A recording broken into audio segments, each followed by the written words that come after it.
Olá, meus amigos, bem-vindos ao canal Professor Carlos Alexandre Costa. Nós estamos estudando esta obra sensacional, Entre o Antigo e o Novo Testamento, uma obra de David Russell, um livro fantástico. Nós estamos lendo e estudando aqui no Professor Carlos Alexandre Costa. Especificamente estamos falando dos judeus, a Septuaginta e a literatura pagã. E olha que interessante que nós vamos encontrar na leitura do exato ponto onde paramos anteriormente. Presta atenção no que o livro vai dizer. Acerca que nós paramos quando estamos falando da questão dos oráculos sibilinos, livro 3, tá bom? Que foi um livro editado, né, vamos dizer assim, a propaganda sibilina pelos judeus. Livro 3, Oráculos Sibilinos, século 2 a.C. Olha só que interessante. Os judeus de Alexandria viam nesse tipo de literatura, oráculos sibilinos, um excelente meio de propaganda. Por meio de alterações e acréscimos discretos, eles usaram a estrutura dos oráculos pagãos para propagar a fé no único Deus vivo e verdadeiro. Aqui está entre aspas, olha só. Então, segundo o professor David Russell, os judeus, quando começaram a pegar ali aqueles livros, né, principalmente a literatura pagã, principalmente os oráculos sibilinos, eu acho que isso também pode valer para os oráculos de Estáspes, hein? É uma desconfiança, não estou afirmando. Então olha só que interessante, eles pegam a literatura e começam a fazer acréscimos, né, uma outrazinha distorção ali mais leve, uma mudançazinha, umas alterações, para colocar ali a propaganda religiosa do Deus deles. Então olha que interessante. De muito maior significado é o livro Sabedoria de Salomão, escrito no 1º século a.C. por um judeu de Alexandria, que ao apresentar sua fé demonstra que havia sido profundamente influenciado em seu pensamento pela perspectiva e filosofia do mundo grego gentil, e que ele era, sem dúvida, muito versado nesse campo. Por exemplo, essa influência pode ser percebida ao tratar da ideia de sabedoria, que ele personifica de modo semelhante ao ensinamento estoico referente ao conceito amplamente conhecido de logos ou verbo. Entendeu? Pegou? Então você tem sabedoria, você tem Fílon de Alexandria, quando ele trabalha o logos, você tem que, obviamente, ler e entender essas duas estruturas, que você vai já começar a entender o que está sendo colocado ali no Evangelho de João. E é claro, né? Ler Heráclito, claro, sem dúvida.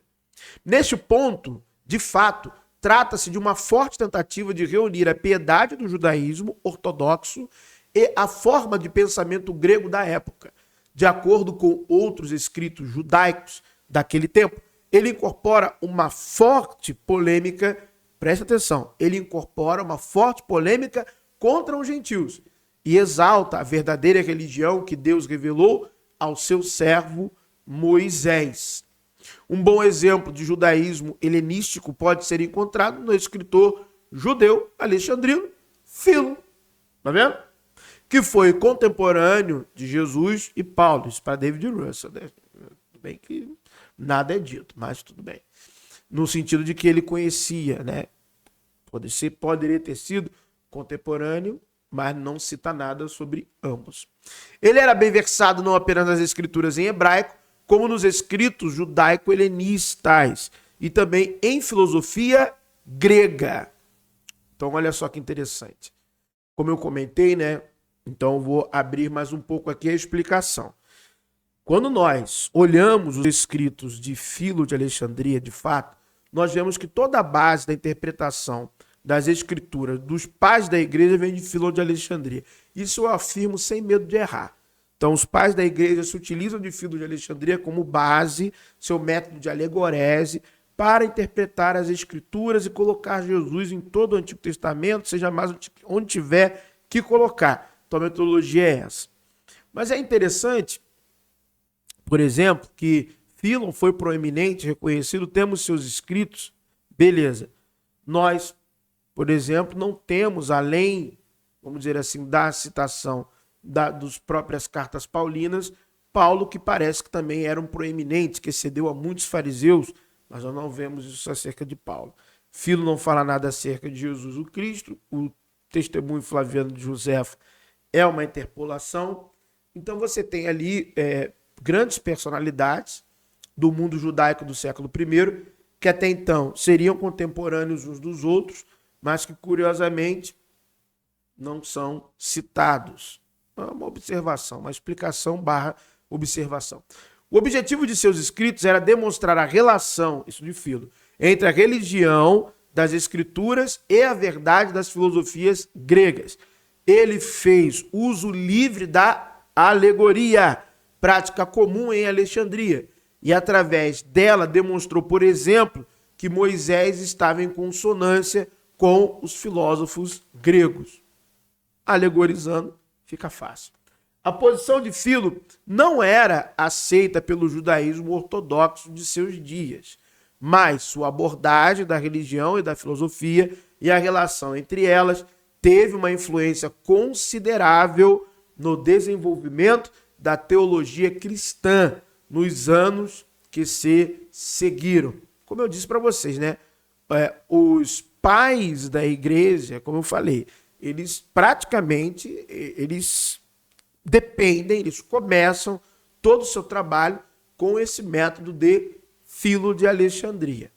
Então você vai ter toda uma estrutura do pensamento cristão, toda uma elaboração do pensamento cristão, toda uma gênese da teologia cristã que tem fortes correlações com os escritos de Filo de Alexandria. Coisas que nós, apesar de Agostinho ter se desvinculado de muita coisa a partir do século V, que até então os pais da igreja falaram, a patrística falou, mas você ainda percebe ainda que algumas influências interpretativas ressoam sobre nós até hoje, como por exemplo a interpretação do Logos, de João capítulo 1, nada mais filoniano, né? Filon tem uma grande contribuição em como nós interpretamos o Logos hoje, e por desconhecer as obras de Filo, por não lê-lo, ou por ele não ser citado no nosso dia a dia, nós acreditamos que isso é meramente parte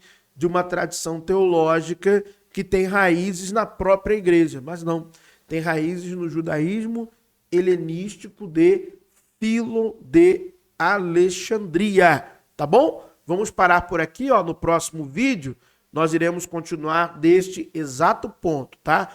A cultura grega na Palestina. Espero que você esteja gostando de estudar esse livro aqui no canal Professor Carlos Alexandre Costa. Um abraço a todos.